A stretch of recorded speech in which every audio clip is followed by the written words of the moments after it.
कि पिछले दिनों में हमारे शिक्षा विभाग से ही, अगर हम ज़्यादा दूर ना जाएं, शिक्षा विभाग से ही देखें तो हमारे 2 टीचर्स की सड़क दुर्घटना में मौत हो चुकी है। एक दादरी से है मैडम और एक हमारे यमुनानगर से, जो सड़क क्रॉस करते हुए दुर्घटना के शिकार हो गए। हाँ जी, 3 बच्चे भी स्कूटी पर जा रहे थे, उस पर भी हम आएंगे, क्योंकि आज इन्हीं बच्चों को अवेयर करने के लिए हम एक स्टोरी भी लेकर आए हैं। लेकिन उससे पहले क्या जरूरी है, क्यों जरूरी है, इस पर भी एक नजर डालें। आप ही की तरह एक बच्चा बहुत ज्यादा पढ़ लिख कर पहली पोस्टिंग के लिए जा रहे थे, 2 दिसंबर की खबर है, पहली पोस्टिंग के लिए जा रहे आईपीएस अधिकारी की सड़क दुर्घटना में मौत। ट्रेनिंग के बाद कार्यभार संभालने जा रहे थे हर्षवर्धन, कर्नाटक की ये खबर है। और ये कर्नाटक के युवा आईपीएस के साथ घटना घटी कि वो व्यक्ति सफल हो गया, वो बच्चा सफल हो गया, लेकिन जब अपनी जॉब के लिए पहले दिन जा रहा था ज्वाइनिंग के लिए, और सड़क दुर्घटना का शिकार हो गया। तो सड़क दुर्घटनाएं कहीं ना कहीं हम लोगों की लापरवाही का ही नतीजा है और हमें उनसे बचना चाहिए। उसके लिए आज हमारे सामने एक कहानी लेकर प्रस्तुत है तानिया।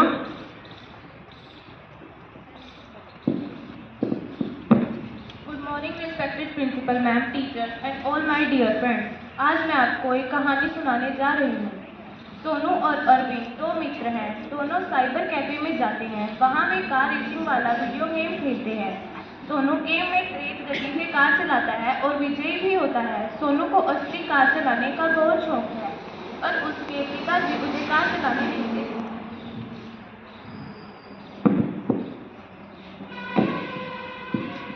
उसके पिताजी उसे कार चलाने नहीं देते, कहते हैं कि तू अभी छोटा है।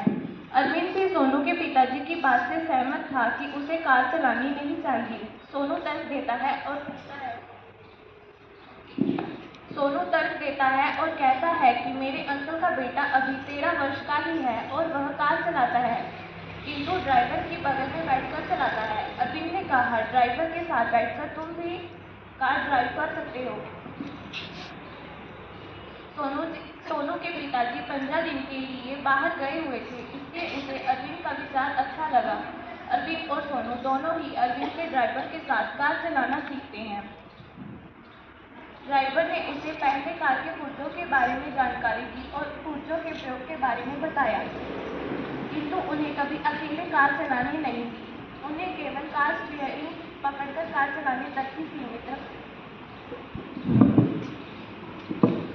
रखा, परंतु पूरी तरह कार चलाने के लिए उनके हाथों में नहीं थी। सोनू ने अपने घर कार सीखने की बात नहीं बताई। अगले दिन रविवार था।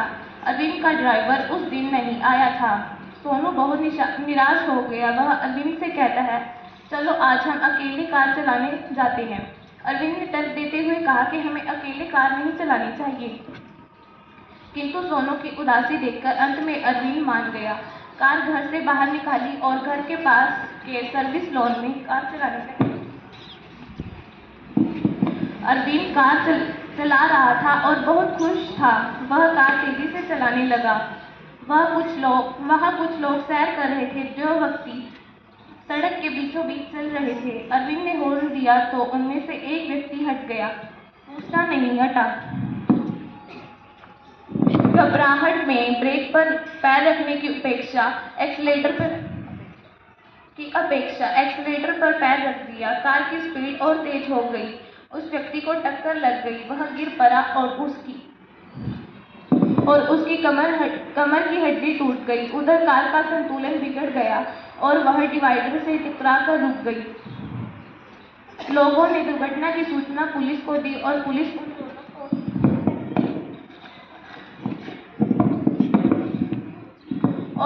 उन दोनों को थाने ले गई। उन दोनों के घर वालों ने थाने में आकर उनको छुड़ाकर ले गए।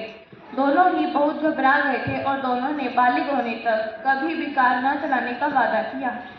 इस कहानी से बहुत अच्छी शिक्षा मिलती है कि हमें उन बातों को जानना चाहिए जिनसे सड़क दुर्घटनाओं को रोका जा सकता है।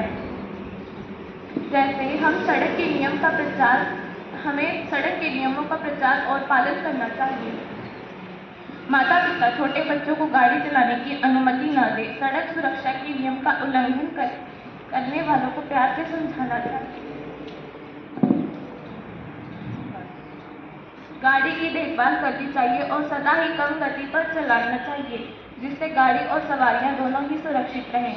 धन्यवाद।